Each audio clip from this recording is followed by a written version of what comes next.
Welcome to Uncontained, episode 190. I am your host, Aaron Static Render, and on the show today, I have an awesome guest for you, one that has been in the making for a while, mainly ever since I talked to my first guest, Tom Garland. He introduced me to filmmaker Joe Clarke, and Joe Clarke and Tom Garland made a movie featuring this guy, a documentary called Headstrong, which was supposed to be a documentary about Rob Van Dam, WWE icon, going out and doing stand-up comedy. But the film took a change when Rob suffered a concussion the night before going on tour. So the video took on a whole new level of meaning and importance, talking about mental health and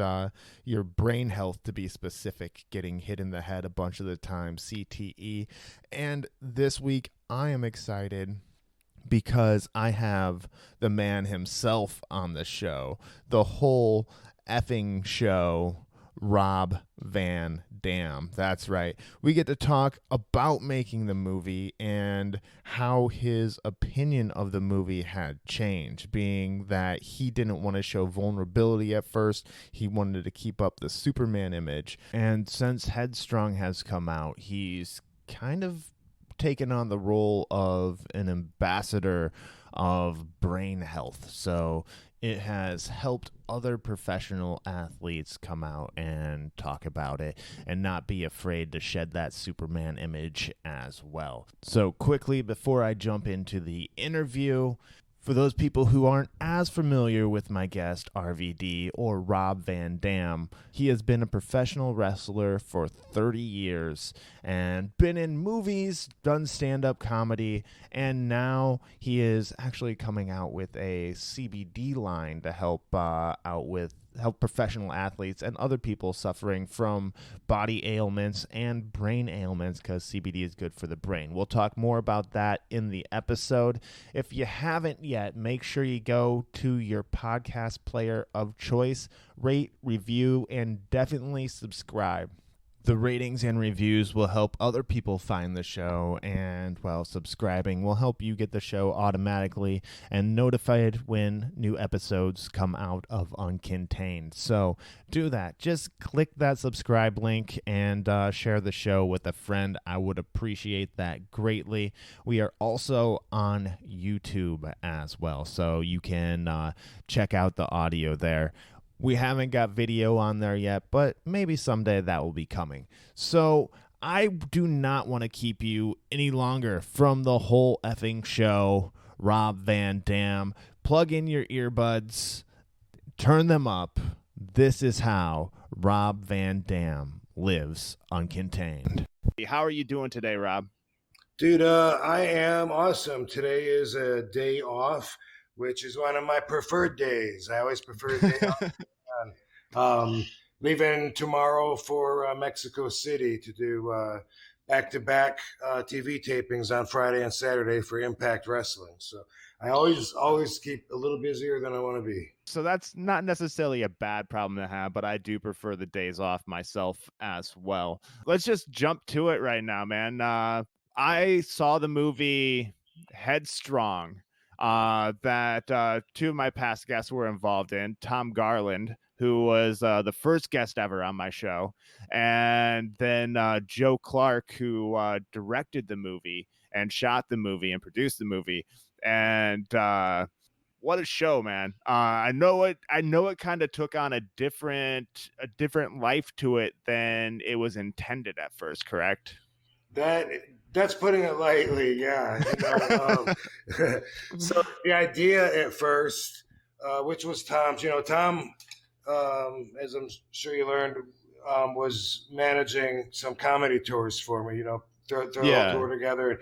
And he said, hey, how about we bring a camera and, just make like a little film out of the road trip. I thought that'd be a great idea.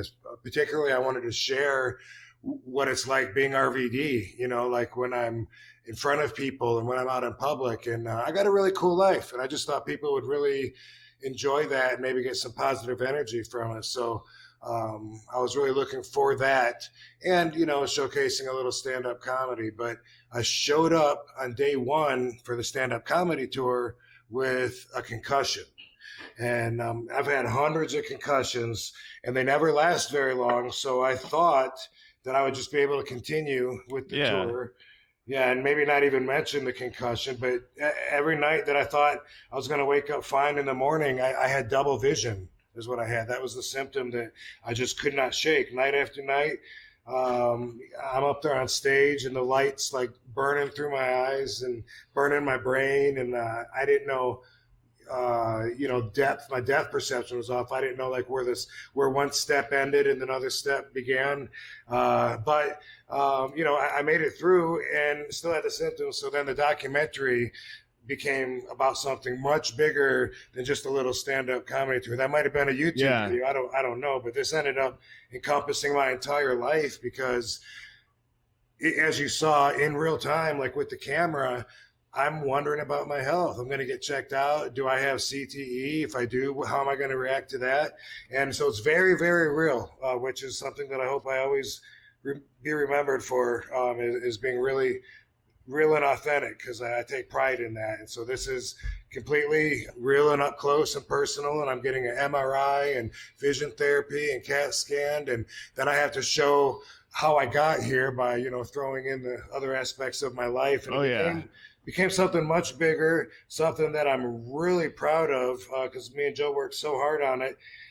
And the feedback I've gotten from people that watch it has been amazing. Like, I had no idea people were going to find it inspiring to watch me go through and around life's obstacles, and to continue to keep my spirits up. So many people have told me that watching the movie has helped them with whatever they're going through.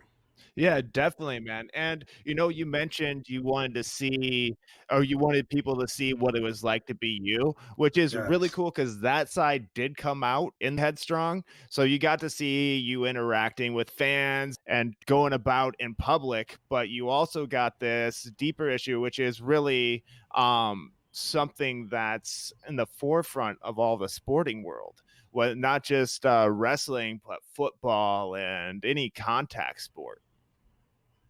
Yeah, and in which I knew, for most of my career, I didn't know the dangers, the long-term abilities that could result from these, hits in the head. So I didn't tell anybody, so I could never blame Vince McMahon or blame.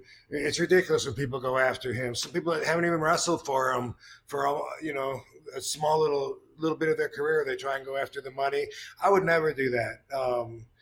I never even told anybody when I rocked my head or when I was injured. As long as I could keep working, I didn't have to tell anybody. If I can't work, well, then you got to tell somebody. And that's kind of the rule I came up on. Yeah. But yeah, I did learn that, we all learned in the last several years that this concussion thing is something to take seriously. And my friend Chris Nowinski, who's in the movie, Dr. Nowinski, he was one of the pioneers with looking at CTE and how it's not just football, but it's other sports too that are affected by it and what causes it. And I'm grateful to have him as a friend. And I really didn't know that I was going to be like an advocate for this area, But after hearing the responses that I've got from people watching my movie, I now am such an advocate for. I don't know if mental health is putting it too generically, but it inspired me to start my own CBD line, which we'll talk about. And my drive behind that is to find one of the neurological protecting factors, whether it's CBD or a combination of all the right things. That's one of the projects that I'm really big on, and I believe that if we can treat the brain in such a way, it would help people not just with CTE, but with Alzheimer's, even depression, which almost everybody can relate to. Definitely. And I myself can relate to some of the brain issues as well because, well, I'll just throw it out there. I have a seizure disorder. I was born with it. So, and I've had concussions throughout the days. I've had most of those tests that you went through during the movie. except for the one where they put that net of sensors over your head, which looked like something from a science fiction movie. Right. Yeah. That specifically records your brain waves, and you listen to noises, and it tests your reaction time, and it tests different patterns of how the thoughts travel throughout your brain. It's pretty trippy. Yeah, man. So when I was talking to Joe, he said that you had to battle to get you to agree to do a lot of the stuff showing you getting treatment or dealing with the concussion because that wasn't the image that you wanted out. Is that correct? Absolutely. That's a good question because it brings me back to a perspective that I don't really think I've talked about. Being a professional wrestler for 30 years, I kind of pride myself on being Yeah, tough. of course. And I didn't. People think I made of rubber because they see the damage that I'm able to sustain and endure with my job, and I didn't want people to feel sorry for me. I really have issues with that. When people, oh man, I hope you're going to get better. Of course I'm going to get better. What do you think, I'm going to die? Like, I would get so defensive. And I really thought, I don't want people to watch the movie and then for the rest of my life be saying, hey, what is your vision better? How's your head? But real is real. Yeah. I mean, as time went on and I adjusted to what my real life is, dude, that is a big part of it. If someone asks me how my vision is, I'm not offended by it at all. You know what I mean? It's like I didn't know that I was going to be okay crossing that bridge and having people ask me about my health and having people look at me as anything other than Superman. Yeah, and I imagine it was you didn't want to become the poster child for concussions or something like that, or be known as that, correct? Which now I hope I am. Like I've just all the people I've met, and even other athletes that I've been networking with. And we've been sharing stories. Football players, so many of us. I hope that I am the poster boy. I hope I'm the poster boy for CBDs, so that people will come to me with all the questions, and I hope that I will have the answers. I got a really good team. I just started my CBD line with a couple of products that I'm really proud of. The brain formula is the big one. That's like the spine. That's gonna be the foundation of what we're always going to get to. Always advancing that by. Having different scientists talk to each other that are part of my team, and also looking at all the other information that's out there. Okay. Well, most people know, but for the people who may not know, the CBD is the medical aspect from the marijuana plant, the medical strain. So how involved are you in constructing these or saying what you want done? Right. So, for instance, I have a pain cream. Right. I've used a lot of different pain creams, and I used a lot more to study as sources of info for making mine. And here's how I feel most people's pain cream are. They put it on, say their elbow or something, and if they tell me, that the CBDs are working good because they can feel it, you can't feel yourself heal. What I mean? Not unless you got some kind of mutant power, you don't feel yourself heal.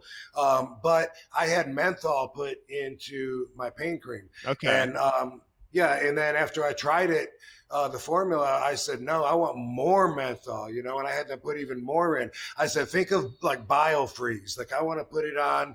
I want to feel it soothing, penetrating through my muscle right away and get some relief and know it's working. And then on top of that, these other pain creams, will have 1,000 milligrams CBD, 1,200 milligrams. I said, no, fuck that. 3,000 milligrams of CBDs, because there's no federal guidelines yet. Okay. And because of that, the daily recommended dosage is anywhere from 20 milligrams to 300 milligrams. And it's hard to find what exactly to tell people. And everybody has to kind of learn what their dosage is through trial and error. Yeah. So, I take a couple hundred a day. And so, if you've got 750 milligrams, that bottle's not going to last you, very long at all. So, 3,000 milligrams in both my tinctures, and my pain cream. And those are the two products that I have so far. Very involved, as you can see. In fact, in a couple of weeks, I'm going to be going, visiting a farm in Denver, Colorado, to look at the actual plants they're growing, and this will be for a future avenue of growth where I will be getting into RVD THC. That's interesting, man. Becoming the entrepreneur, the entrepreneur. I don't know. I don't know if that's an actual phrase or not, but But the industry is welcoming me like with open arms, and it just feels like so right. Such a good connection. There's so many people that already have their companies, people that do different things from distribution to testing to just business expansion, international, and we've been meeting with so many different people that want to help me and that are glad and thanking me for what I'm doing, saying that pro athletes need somebody like you to come out and to be able to help all the other athletes. Help their health, help add longevity to their career, and mostly just quality of life. You know what I mean? Like everything works different for different people. You know what I mean? So I don't plan on coming up with something that like a miracle drug that everybody's going to be able to take. But we're looking at some really cool stuff, and they're talking about saying CBGs can regenerate dead brain tissue. That's pretty cool. Really, yeah. Let's look a little more into that. Definitely. And maybe besides, they say that the oxygen helps with the, with the brain, with the CTE. They say the stem cells helps, It's I don't know what the answer is, exactly for the best, but whatever it is, I want to be there. And I do feel like with my product and with my partners, I do feel like we're all out to put the very best product that's out there. If we find one that's better, then we're going to try to learn how to do that one. All right, perfect. And you brought up a really good point, like helping other athletes and like kind of helping them get more longevity. My question is, with the CBD, like I know in the NFL it has like a strong like marijuana policy or drug policy. Will the CBD show up in your bloodstream, or will that like violate NFL or other professional sports drug policies?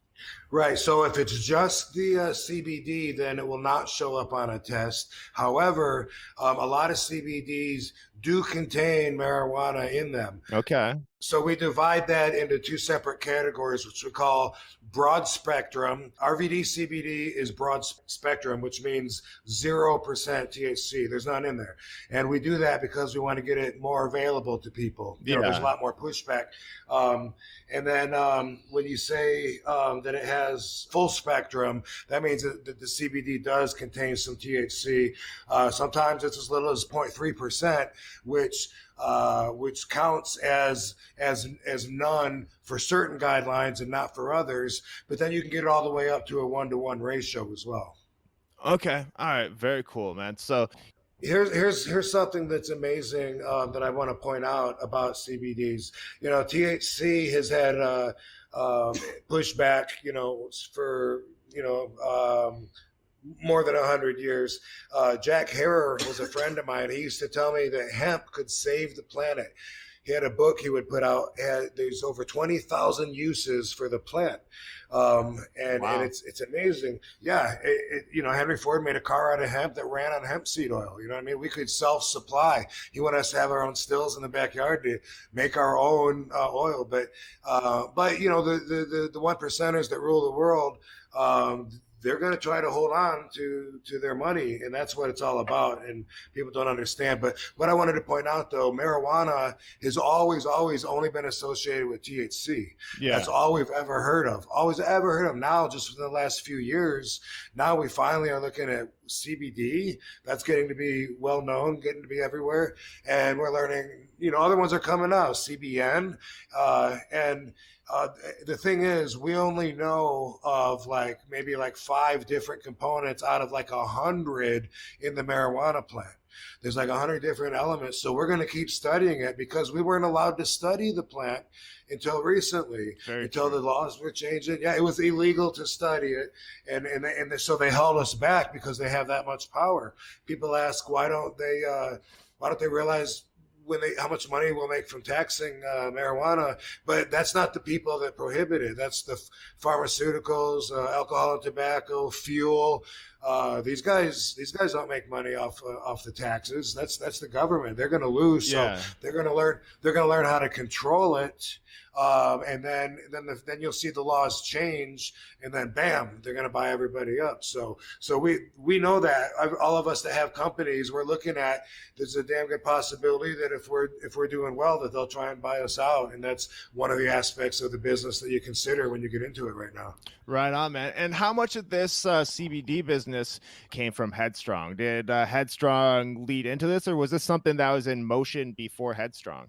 Well, over the years, I've always been asked by fans, and how come you don't have your own strain of weed? And I never really, I never really put a lot of energy into that, because you can name your weed whatever you want to. You know what I mean? If people tell me all the time, dude, I grew some bud and called it RVD 420. Okay, so if I grow my own and say this is RVD 420, then what the hell? And who's even going to know? But in today's day and age, now with the packaging and the direction that it's going, celebrities are making their own brand and doing well with it. So I was interested in having some conversations with people like that.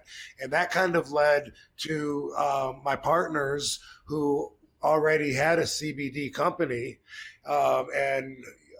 And so, they basically had the machine to already run through. They already knew how to do everything to put in the UPC symbols or whatever they're called on the packaging. Stuff that I would never be able to do.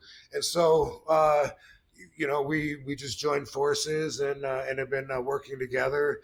And that's how it got to be specifically about CBD. But I was reading, I read an article that, I think it was Time Magazine, but NFL was looking at CBGs and considering using CBGs as a pregame pill for the football players to take, and it would protect their brain going out there, which sounds kind of crazy that it could work that way. But I was just thinking, that was the first time I heard of CBGs. And I was thinking, like, dude, I want to look into that. I bet you NFL has a lot more red tape to cut through than I do.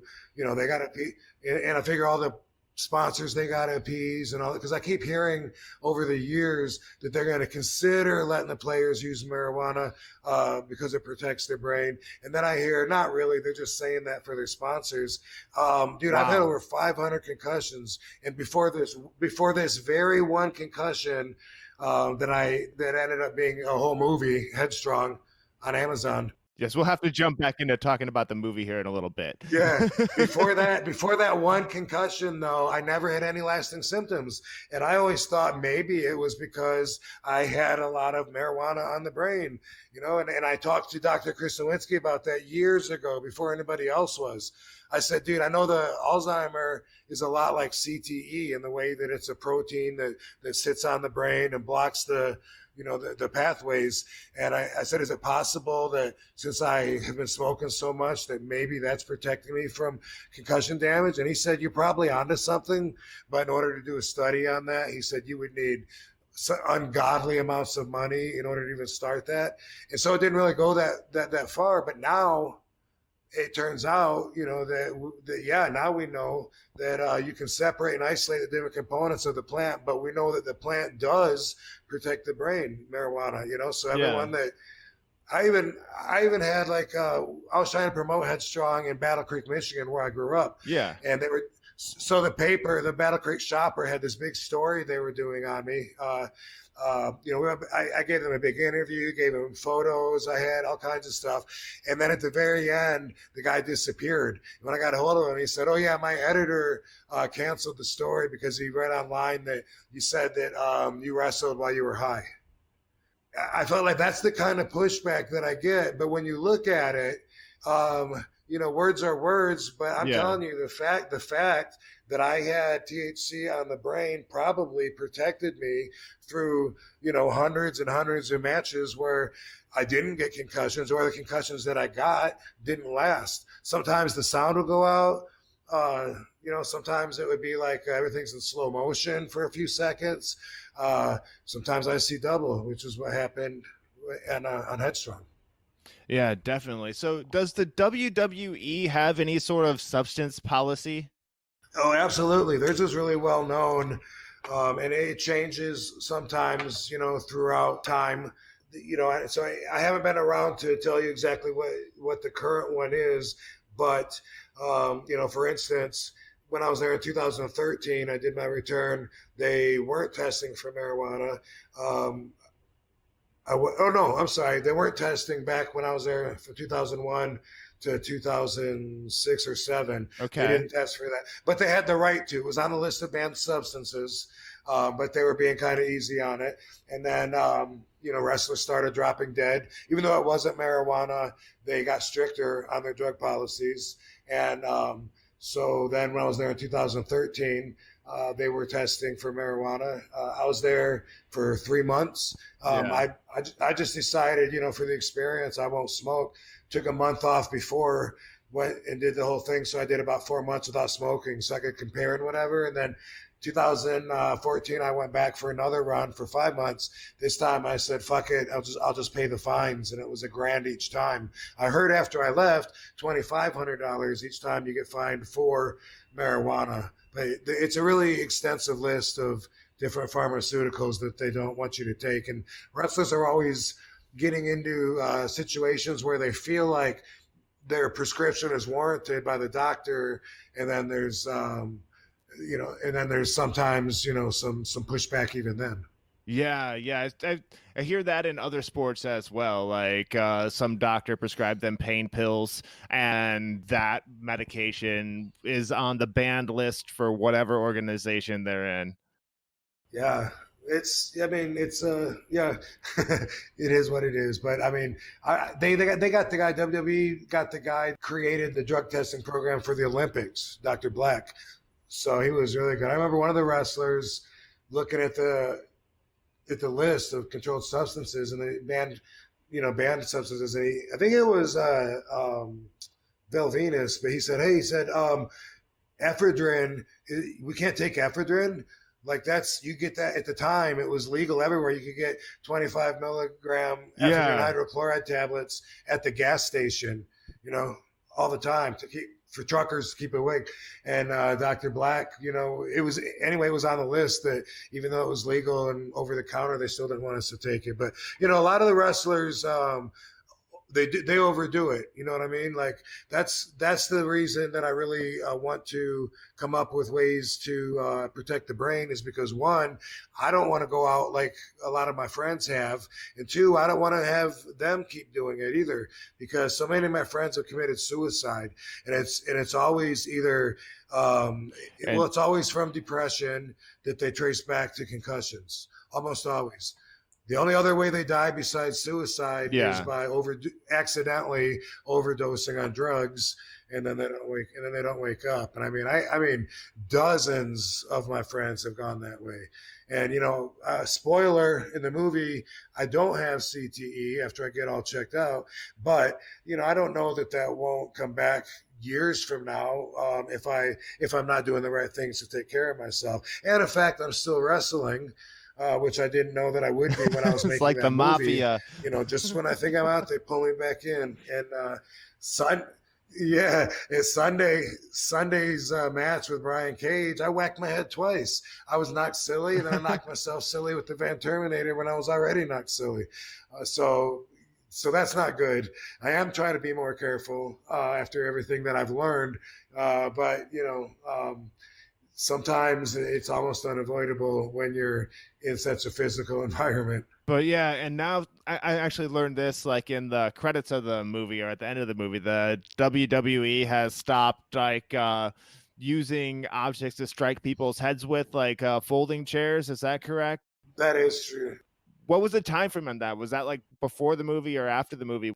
That was before the movie. I think it was like 2007 or something. It was what really like kicked it all off was the Chris Benoit tragedy, right?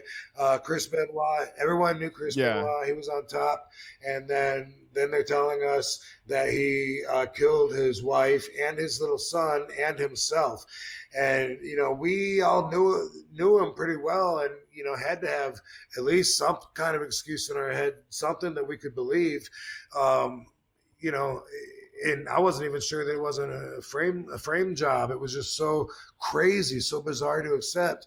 And then Chris Nowinski talked his dad into giving him his brain because they had looked at, I think, 119 out of 120 NFL players' brains, and they all had CTE. Yeah. That's Chris Nowinski's movies, Head Games, by the way. Very, very good. I didn't see that before making Headstrong, or else I don't know. I would have been a little more shook up, I think, honestly, because it shows some people that can't tell you what day of week it is, what comes after February. It's the numbers. And so that's pretty scary to think that, because it is a degenerative disease, the CTE, what were we talking about? No, I'm trying to go. I went off path so far. We're talking about CTE, CBD, head trauma, drug policies, and all of that good stuff. So let's go back to talking about Headstrong, and let's step away from the head trauma for a second, and let's talk about your stand-up comedy. Like, how long have you actually been doing stand-up, and how did you decide to take the stage doing stand-up comedy? Same answer as the ban on the chair shots. I think it was around 2007. Which, by the way, outside of WWE, the other wrestling promotions, they all still do whatever they want, which is almost always includes chairs to the head. I see it still happening all the time, and probably not necessary. It might be. I definitely want to try and defend myself a little more with my hand, and we're completely educated in a different way now. At least my generation was. I don't know if they're continuing that. So in around 2007, I went to, and by the way, I always watched stand-up comedy as a kid. I was always a fan. I have an extremely dry sense of humor. I liked Bob Newhart, and I liked Stephen Wright. He was my favorite comedian. Definitely dry. Yeah. I always knew that someday I would go on stage. Maybe it would be the open mic night. Was probably all I was thinking, because I wasn't a star yet. And I was still thinking someday I'm going to wrestle. Someday I'm going to do martial arts movies. Of course, I did it all because I'm a winner. Because I'm RVD. Hell yeah. So sometime in 2007 in California, I went to this show that I had been invited to, and it was kind of like a pro wrestling meets stand-up comedy show, where a comedian would be announced, like by a ring announcer, come out and do his 7 minutes, and then the other guy would be announced and do his time. The referee would stand between them, and the crowd would cheer for whoever. It was kind of cool, and that interesting. Yeah. That led to me getting up on stage, and I've been doing it since then. But not very often though. Sometimes I'll go up maybe 2 or 3 times in a month, and then I might not go up again for 6-7 months. So it's not something I do often, but I am comfortable with it. It is something I got way better with as time went on, since my first shit, being nervous on stage to where I'm at now. But I enjoy it. It's just that I mostly enjoy being home more. It's hard to beat comfort. Fair enough. A lot of times, Fair enough. And in Las Vegas, where I live, there's so many comedy clubs, and I have invites anytime I want to go on stage. And it'd be, a lot of times when I'm out of town, I think, man, this week, maybe Wednesday, I'm going to pop down to the Strat. And then when it comes around, I'm like, nah, I'm going to bed. So I saw at the end of the movie that you were like possibly getting a residency somewhere in Vegas, like doing stand-up comedy. Is that still in the works, or? It's not real far, not in the works, but basically I thought that when I first came here to Vegas that's what I was going to do. I was just going to take over, and I was going to get like a regular spot somewhere and be there. I don't know, 4 nights a week, whatever. And as Tom Garland was my manager, we had quite a few meetings, and there was a few different places that we were considering doing it at. And it would have been cool, but mostly it's just like how I said, like I don't really want to be gone every night. Like, I'm jealous of people that have to stay busy, like people that say they retire and then they couldn't stand staying at home, so they had to get a job. That is so the opposite of me. I always have way too much shit to do, and I don't want to do any of it, and I just want to chill and hang out. So I hardly ever leave the house in between travel trips, and I think that'll change eventually. I'm still kind of getting used to living in this house and still getting it set up. Plus, it's cold out right now, so I don't want to go outside then. But I used to go out. It says cold in Vegas right now? Yeah, it is. It is. What is cold in Vegas? Just curious. It's right now. It's probably 50-ish. Yeah. Okay, that's about what it is up here in the Bay Area as well. Yeah. But also, I used to go out a little bit. I had a few hangout spots that I was becoming a regular at when I first moved here, but they were bars, and I got a stem cell procedure in September, and afterwards I'm supposed to stay away from alcohol, caffeine, sugar, and smoke so that the stem cells can multiply and do their thing without being destroyed at the same time. Okay. And what were the stem cells for? Was that for treating concussion, or? Well, that was part of it. They checked me out, and I went with reports of what I had, and so I got new MRIs there, new scans. They gave me shots with the stem cells in my left wrist, in my right wrist, in my left shoulder, in my right shoulder, because they're both torn. My entire back, from my neck all the way down to the bottom, my tailbone, because everything is arthritic and bulging. A lot of them are compressed, and let's see. Also, I got facial rejuvenation, hair rejuvenation, and they shot. Wow. And they shot into my spinal. Yeah, Katie talked me into that while I was there. And they also. Am I talking to the clone of RVD right now? Or also, they give me an intravenous tap, which goes another 2 million stem cells that go throughout your body to find inflammation to fix, and in my spinal fluid to go up into my brain to help fix any concussion damage. 221 million stem cells I got. Yeah. Wow. And so, I do all right, on all of those banned substances that I told you. But, after the 3-month mark, which I'm at like maybe week 14, maybe now. But then your stem cells, I think, are stronger because they're doing all their work from 3 to 6 months. I don't think they're multiplying and as I don't think their structures are as fragile. At least that's what I tell myself when I do want to smoke or eat something with sugar. But I try. And because of that, I don't go out very much because it sucks going out if you're not drinking, at least in my opinion, for me. Fair enough, man. Fair enough. And do you feel a difference, like with all those 21 million stem cells inside you? Okay, so I went 7 weeks and I didn't feel anything, and I was really disappointed because some of the people feel it right away, and most people said I should have felt it. And I have one guy, a very good friend that happens to know everything about the body. And he was saying that you need to follow up with laser therapy after the stem cells. He thinks they should have, they should know that. They should tell you that. Whatever. I spent 2 days with him after 7 weeks. He gave me laser therapy, light therapy, also some machines, PMF machines, some oxygen mask, a bunch of stuff. 2 long days. And all of a sudden, after those 2 days, bam, I was like 85, 90% better. It was incredible. Wow. Yeah. And I had about 5 good weeks, 5 good weeks where people would say, "Hey, how did that stem cell thing work for you?" And I was like, "That's right. I used to have pain. Like I couldn't. Whoa, I forgot what it was like to even have pain. I can't believe that because normally, like a lot of everything kind of hurts all the time. And for 5 weeks, I would only hurt if I was stretching or wrestling. Then I would feel, but otherwise, my back, everything was fine. And after those 5 weeks, um, I was just in the gym, maybe feeling a little too good. I didn't go super heavy, but I was doing bent over rows, which puts a lot of pressure on your lower back. All of a sudden, Okay.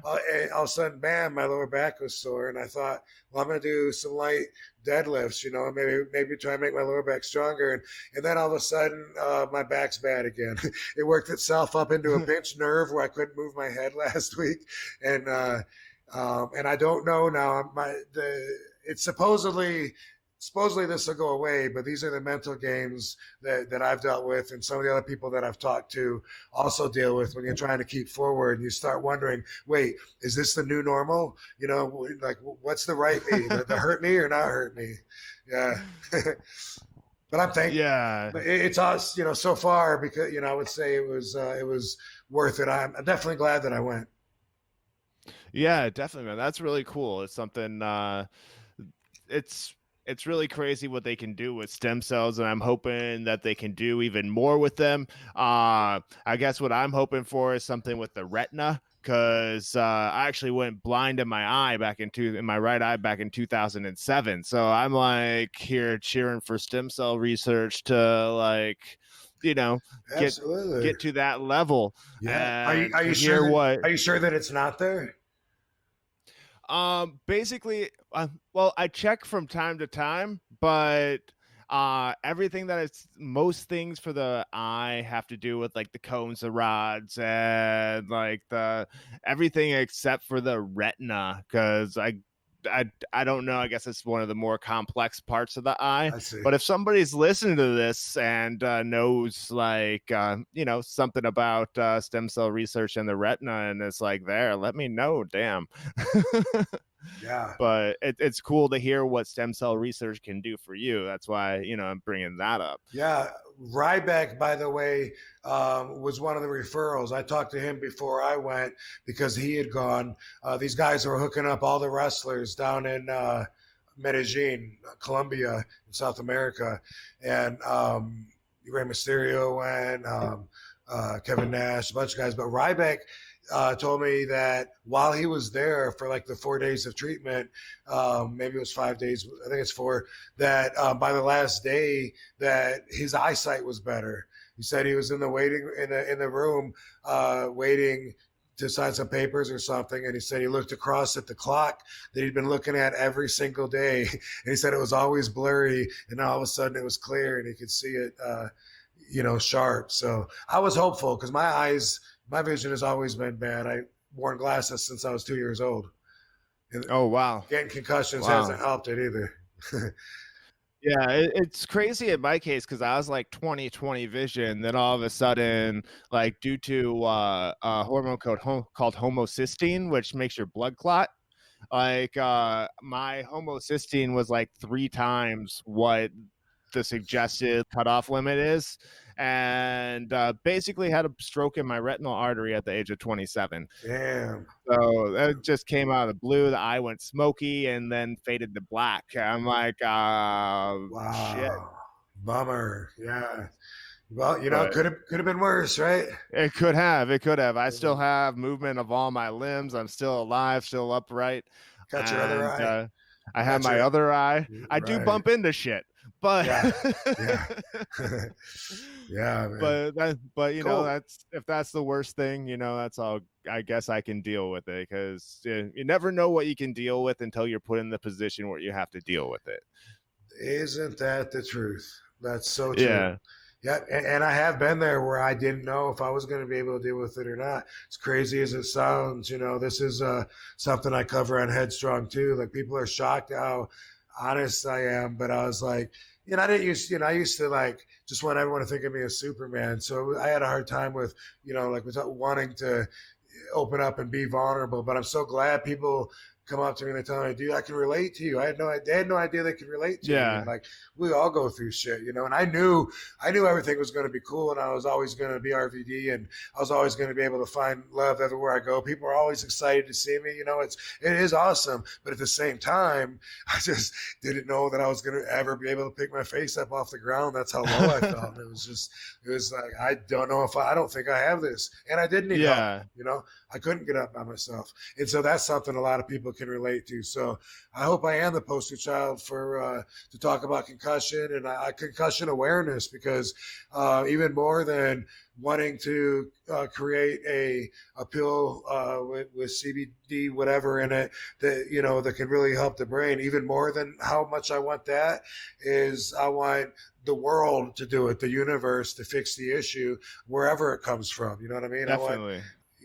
I want there to be some answers, and it's got to talk with concussion awareness. Like, people are shocked that I would even talk about concussions because it's such a naughty word, and that's, you know, that has to stop in order to move forward. So, you know, I'm all about awareness. Like, I'll talk about it, hoping other people will talk about it, hoping, you know, that people will be talking about being able to do something about it. Yeah, I was going to say, I hope this inspires people that see Headstrong, whether it's other athletes or other people who have had head traumas, to come out and talk about what they're dealing with and the severity of it, you know, and what you need to do to get help. I think that is also another important part. For sure, man. So I'm all about that. And I didn't know that I was until, you know, kind of like a new meaning in the last few years after I went through my low times, you know, as I came back and rebuilt everything. I feel like this is a cause that I really get behind. You know, I've been really hurt by some of my friends, you know, offing themselves, you know. Yeah. It really hurts the people that stay back, that are alive. And you know, if we don't talk about it, then it's not going to go anywhere. You know, if we hide it, and if we hide, you know, that we're depressed, and we hide, you know, that almost all my peers say that they have long-term concussion damage, which isn't the same thing as CTE. That's the thing. People are using the word CTE and throwing it around too loosely, like Kleenex, you know, as if it covers everything.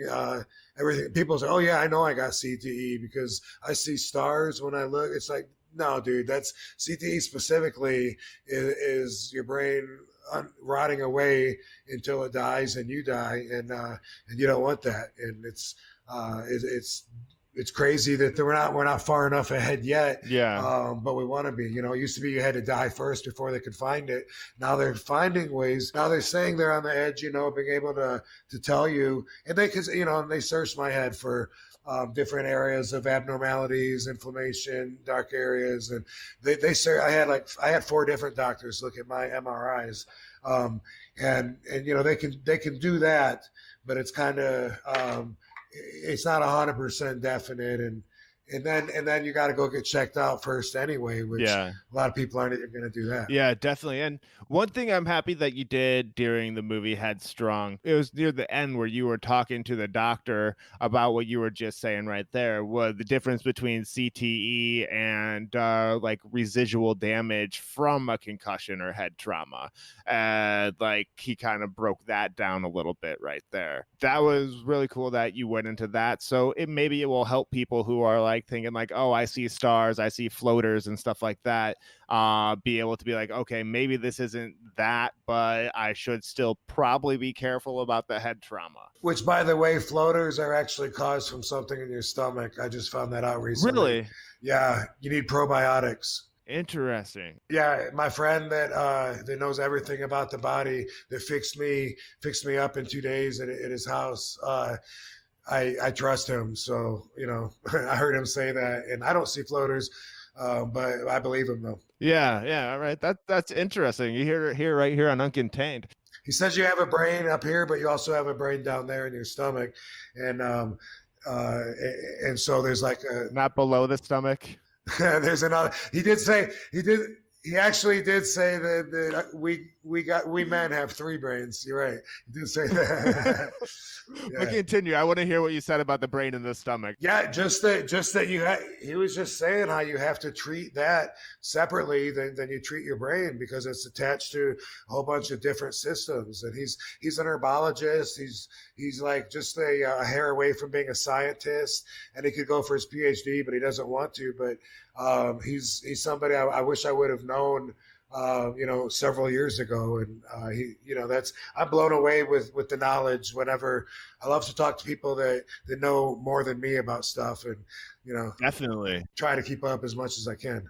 Okay, I have one more question about Headstrong before we move into the closing questions here that I have. You mentioned a couple times where you wanted to keep the Superman image, and now you're happy that you let down the guard and let people in on your concussion. Now, between shooting the film and when you started to get positive reactions from the film, what were you feeling? Were you fearful? Were you worried at all about how it would be received? Well, of course, I was worried about how it would be received, because I made that movie with Joe Clarke, Yeah. and I've never made a movie before, you know what I mean? We were both involved, seriously, pretty much frame by frame with audio and video. And I had he was using a lot of what he knows because he's a movie maker, and I was using energy as I felt it. Yeah. And sometimes I drove him nuts, because he was just like, Rob, we got to call it quits at some time. And he, twice he made me sign something that said that the movie was done after these last two edits. And then a few days later, I'd say, Joe, dude, I got 4 quick little changes because I would watch the movie, and I'd say, damn, that sound needs to start, after you see this or whatever. And so I was, of course, very curious how people would take it, but we worked so hard on it. We got it to a point where I knew it was really good. And I was like, people aren't going to believe that I made this movie anyway. He's going to get all the credit for it. But I was really proud of it. I had no idea that it would affect people in a personal way, and they would be able to deal with their lives, through it. But I just knew that it was a damn good movie and entertaining. And I liked how, originally it was going to be about the stand-up comedy, but in the end, the stand-up is not a very big part of it. But what is on there of the stand-up, then you get to see how I am. You get to witness my dry sense of humor and see how comfortable I am on stage. And so that was cool. And, people think, I know, are you looking to do more, Kyle? I'm really not looking to do anything. You know what I mean? I'm just an opportunist. And I've only actually picked up a phone call to try to get work one time that I can think of in probably at least 10, 15 years. And that was I did have to call Triple H when I made my return to WWE. Okay. Yeah, that was the process. But besides that, I just go through offers, and a lot of them I don't want to do anyway. My standards get higher all the time because I do want to spend more time at home. And my body is telling me, to stay at home more too. But I really think the CBD thing's about to blow up. The Headstrong is always going to be kind of tagged onto it, I think, when I'm talking about the brain, because you can actually witness what I'm talking about and witness my experiences with concussions by watching this movie and learn how it's affected me. You learn a lot about me. You learn a lot more about me than you ever thought you knew, huh? Yeah, man. And if anybody out there thinks wrestling is fake, watch this. Yes, that's scripted, of course, right? It's scripted. You know who's going to win the match before you go into it. Is that what scripted means, though? At least one definition of it. Whenever people refer to it, okay, what's your definition? What would you say? Well, it's just I always think it's silly when people refer to it as being scripted because I think that the fans probably think that we actually are handed a Fair enough. script that tells us what moves we're going to do in the match or whatever, and it's like and it's like I don't know, it's not that, so I don't want Okay. the fans to think that, but it definitely is more about entertaining the fans and exhibiting your athletic abilities or your characteristic abilities because it's an art form that is a showcasing and an exhibition of fighting skills. So it's not. It's definitely, yeah, it isn't so much about winning and losing, although the fans still care Very about true. it very, very much. The business has changed so much to a point to where the fans think that they're smart to everything, which I love that they really don't. But that's who we're catering to. I don't like how the young wrestlers use that to do moves and things that wouldn't have worked back in the day. Yeah. But that's just because I'm old school. So of course I'm going to cringe watching it change to here's what we could do if we didn't have to protect the business, because it used to be about that. But I just talked myself into being lost again. So I guess all I was getting to was that the fans really do still care about who won or lost. Like they act like they don't, but like if they think that the wrong guy got beat on TV, they're all over the internet like that's bullshit how they treat him. Man, how Vince is so stupid, as if they know more than Vince McMahon. Yeah. He's like one of the it's crazy. Yeah, Crazy. it's kind of like I guess scripted in the way is more of improv in a way instead, but with like the I interviewed John Lear. Okay, he's the Geico caveman, and he did a couple shows. He's on like TBS or Hulu where the whole thing was improv. The only thing that was set and written out was the scene. So as like this takes place at a supermarket, this happens, but everything else was ad lib, Right. improv, and stuff like that. So is that more of what it's like in the during a WWE match? You have like certain things you have to hit, and then from there it's just go. But I think it's not that easy to explain or to understand because there's a level of competition to it that the fans don't know about. Because, of course, you're trying to stand out. You want to be the guy in the main event. You want to be the guy that's making the most money. So you want to look good. You want to look tough. And there's actually and a lot of that competition happens, not in the 1, 2, 3, but in. First off, even in talking about putting the match together or something, sometimes it's just like, nah, they want to, and the new guys, they want to give you 18 power bombs off the top rope and kick out of everyone and then go to the net. That stuff is not my favorite style. Yeah. Either, but, so there's some competition, there's something called a receipt where old school guys like me, when we're in the ring, if you punch me and you punch me really hard, I'm coming right back immediately, punching you right in the face. Not like a wrestling punch, like punching you in the face. That's called a receipt, and that keeps you in check. And then now the move's yours. You want to step it up? You want it to escalate, or you want to calm down. And there's things like that fans would couldn't understand, I don't think, unless they did it. When I was at my I don't know, the years that fans would say that I was at my peak. Yeah. Like through all of ECW and through most of WWE. In order to be in the mind frame that I was to do what I did, I was so competitive that, I looked at everybody else as if, I would be like, oh, fuck those guys, man. I would kick their ass, and I looked at everybody like that. And it was just that mindset, like everyone's out trying to get my job, probably talking shit behind my back. They're politicking, these guys are talking to their bosses, about not going with the plans with me. And it's like, and it was just like, man, these guys think they're better than they are. And I looked at everybody so competitively, and there was like an enlightening moment in my life after I went through all this, a bunch of stuff. as in Yeah. Headstrong, get it on Amazon. But when I mean, I'm still coming out of it though, as I'm realizing that opportunities are opening in life. This is all still part of my comeback. You know Yeah, what I mean? definitely. Man, that's a good insight into the world of professional wrestling, I think, and kind of what goes on. Obviously, probably can't explain everything right now in the time that we have, but it's really cool to kind of hear it from a wrestler himself. What I've always found kind of funny is, there's people that will complain about the WWF or WWE being fake, but they'll watch like a movie like a Schwarzenegger movie and know that fight is scripted, like really scripted, and not complain about it. Well, I think I really feel like you're comparing apples to oranges there, though, because one is live Yeah. action. One, you're not even watching Arnold Schwarzenegger jump off a real skyscraper. That's No. not really happening.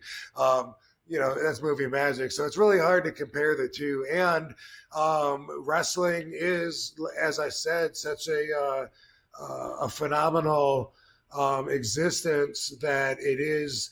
It's not the same thing as a No. movie. I'm not. In a movie, you can make me whatever you want. I'll play the part. If it's, you want me to be gay, you want me to be an asshole, you want me to be a bank robber, whatever. That's a movie. But when you try and get away with that in wrestling, I got to say, hey, wait a minute though. I've been RVD for 30 years, and I had to tell WWE that in 2001 because I'd been RVD for I guess 10 years, and it was like it's not the same as playing, is it in acting as a role of somebody else. I mean, this is the real me, and so it's Yeah. way different, and they do care. Wrestlers care about how they get beat. If wrestlers are going to lose a match, they want it to be set up so they don't look weak, so that they can look as strong, as good as possible, and then sometimes you want to give them their energy back afterwards, and that's been real. I've slapped people before, and then after I realized that they weren't going to fight, I felt, since I'm such a nice guy, I felt like I wanted to give them energy back. I started pretending I was laughing and joking with them, just so everybody else, wouldn't give them more negative energy. Because I guess what I was saying there wasn't uh, necessarily comparing wrestling and action movies together. It was comparing reactions of like fans or the audience. no, I get Because it. like I get it. I I was get it. kind of Sure. pointing out that with all the actual physical action that goes on in professional wrestling, people will complain about that being fake. But when everything in a film is like done by stunt people and stuff like that, people don't say anything Right. about that. So I Right. think we were on the same line there in a way, but just from different Yeah. perspectives. Well, but I can tell you from both sides because I have been in probably like about a dozen movies, and a lot of them are action, and as you said, it's not me usually taking the fall. It's a stunt guy.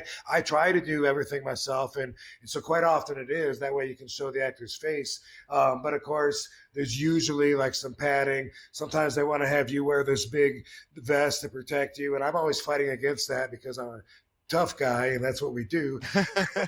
But I can tell you, like when somebody asks me, "Is wrestling fake?" and they really want to know, it's so easy to say, "Well, let me just body slam you one time, and then you tell me." Definitely. Did we get one of the 5-star questions? Well, actually, I didn't jump to those, but the first one is, what advice do you give to people who are looking to get into the professional wrestling business um, or entertainment in general? entertainment in general. Well, first off, I would say believe in yourself. Um, even though I have a cool name, I grew up in a little town, Battle Creek, Michigan, with a different name, and nobody in Battle Creek knew anybody famous.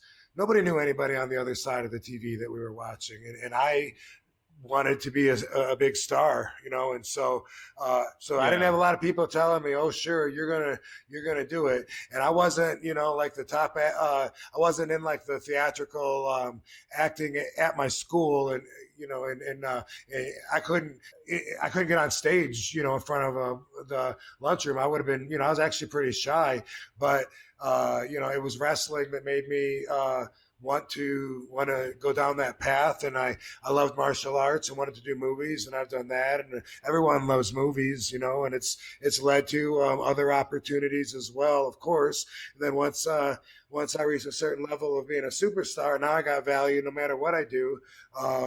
Because some people are going to be interested in it, and it's awesome. And it's awesome, and I'm very grateful for my life. I can't imagine going to work 9 to 5 like a lot of people do. Katie Forbes, my amazing, beautiful girlfriend, and I say that all the time. Like we just have the best life. I worked really hard for it, so I would say believe in yourself and learn all you can about what you want to do. And then doesn't necessarily mean, it doesn't mean be like everybody else, but you got to learn what everybody else does.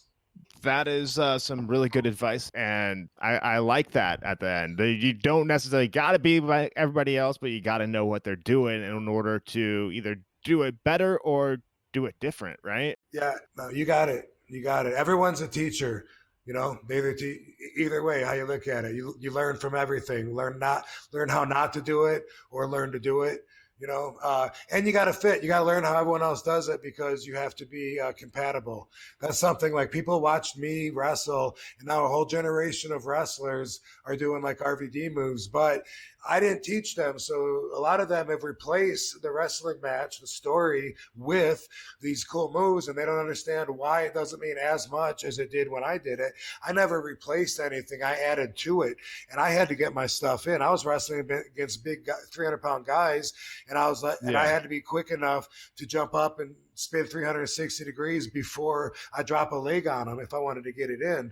And nowadays, as I said, now everyone's working together so much because it's not about protecting the business. And so there's a lot that's different.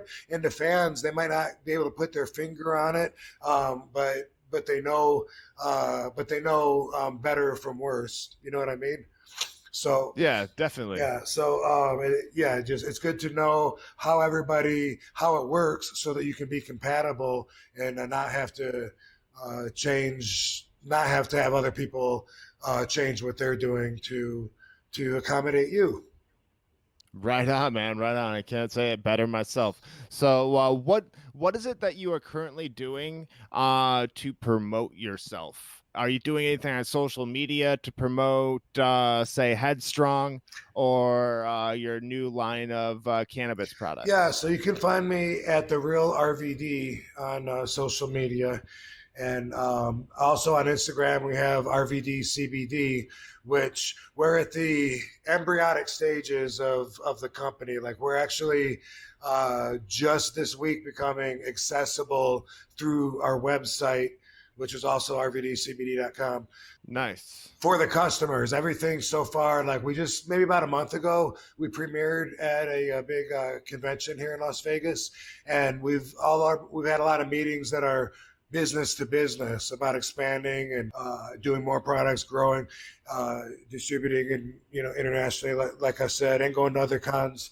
And because of that, the fans know about us, but they're just now starting to get into some of the stores, my product, and so we're just at that stage. So I don't know how active the Instagram account is at RVD CBD, but that is something where you can find, however recent it is, at least the most recent stuff that we've got, and I use Twitter and Instagram. All right, perfect, man. So I'll get your handles for Twitter and Instagram a little bit later, right before we do the final question. Real quick though, what would be a highlight, not necessarily the highlight of your career, because that's kind of a dick question to ask, but what would be a highlight that you care to share with the Uncontained audience? Let's see. One popped in my mind when I was thinking about wrestling. This is like 95. It might be 96. It's 95. It is. I'm pretty sure it's 95. And at the time I was wrestling for All Japan Pro Wrestling. They would do tours in Japan from the short ones were in February for 2 weeks, and the long ones were like 4 or 5 weeks, like the November Tag Team Tournament. But I would wrestle for All Japan, and we would do the tour, and it would end at the Tokyo Budokan, and that was the big show of the tour. It always ended there. Levels. Okay. So at this point in my career, this was the biggest crowd I've wrestled in front of. 17,000.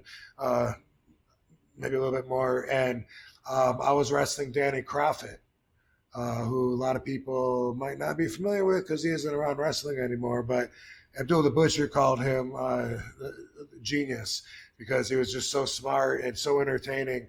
And I was wrestling him in a singles match, and that really meant a lot in the company. This was the first time to give RVD a singles match in the big show. Usually they had me in 6-man tag matches or something. In a way to protect me because I was green, you know? Yeah. And so this was a big deal. And Danny Croffett told me before, he said, I want you to think of all the moves that you like to do, every move that, you know, you would want to get into the match, and tell me. And he says, I'm gonna teach you how to make it really mean something. And we went out there, and for the first time, I felt the crowd really connect in such a way that as the match went on, the crowd reaction got louder and louder, and the moves meant so much more.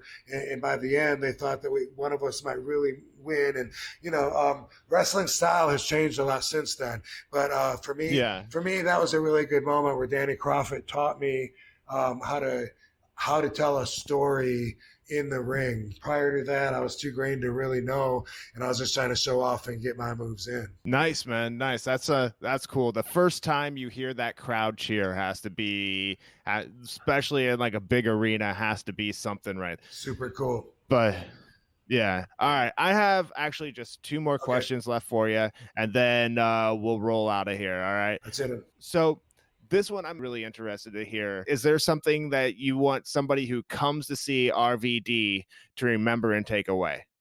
I like that people think of me as being different. That became really important to me at some point in my career. You know, the music they played for me when I was in WWE, they made it for me. It's called One of a Kind.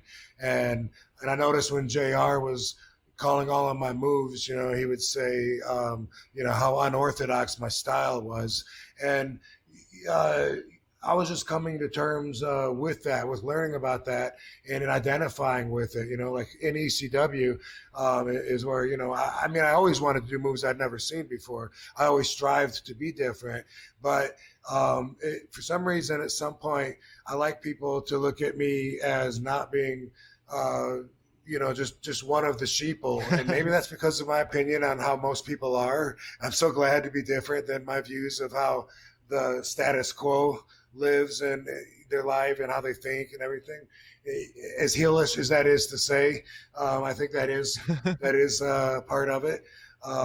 But I also am a game changer, you know, and I like my accomplishments that I've had and how that's changed the industry of wrestling, for instance, and if it's changed other people, if actors, you know, are able to learn just from hearing me and apply it to themselves, and they go that route with it, whatever, then that's great. I like being a nonconformist. Awesome, man. Awesome. So, all right, I have one more question for you. Then I'll have you sign off the show. Before that question, though, where can people find you in your corner of the internet? What's your social media?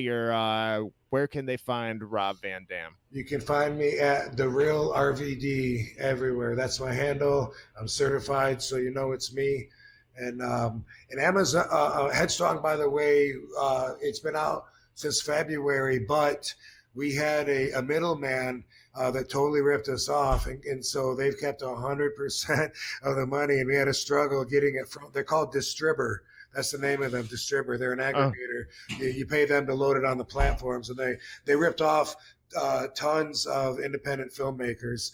But I just recently got it back. I just recently got it loaded back up on Amazon. So nice. I am going to be trying to get the word out again because I know not everyone has seen it, but I don't. I just want you to know you're not going to find it on iTunes or Netflix or anything. Just Amazon and Fight Network if you want to go there. All right, perfect, man. So check it out. I've actually watched it twice. I watched it a few months ago, and then I rewatched it today, right before here. So it's fresh in my mind. Awesome. Thank you for doing. Yeah, definitely, dude. Got to do my homework, and especially it's fun doing your homework when you enjoy it, like watching a movie. All right, Rob, it was great having you on the show today. I appreciate you taking the time and talking with me and sharing your story with my audience and also being able to put yourself out there like you did in Headstrong. I really admire that as well. So I got that one final question for you, the title question of the show. RVD, how do you live uncontained? How do I live uncontained? I mean that this is very much like I just said, about being a nonconformist. I mean, it's all about not having things, uh, not allowing anything but me to not only contain my energy but share my energy to and feel other energies. I'm very energy conscious, and I think in that way that uh, I'm very uncontained. All right. I want to I want to talk about. I want to add something on if it's okay with you. Yeah, go for it. What was your takeaway from the movie Headstrong? If you could say this is my takeaway and sum it up, something you learned or what you think it's about. That's a good question. I know it like I have some inside information on it, so it's a little different. Yeah, But like I knew even if I was watching it just as not have seen anything, I would have been able to tell it was a movie that was supposed to be about a stand-up tour that got kind of uh taken a different direction by something that was serious and real. So I guess the like on one hand, it'd be like go where the story is as far as from an entertainment thing is, let the story happen and unfold naturally.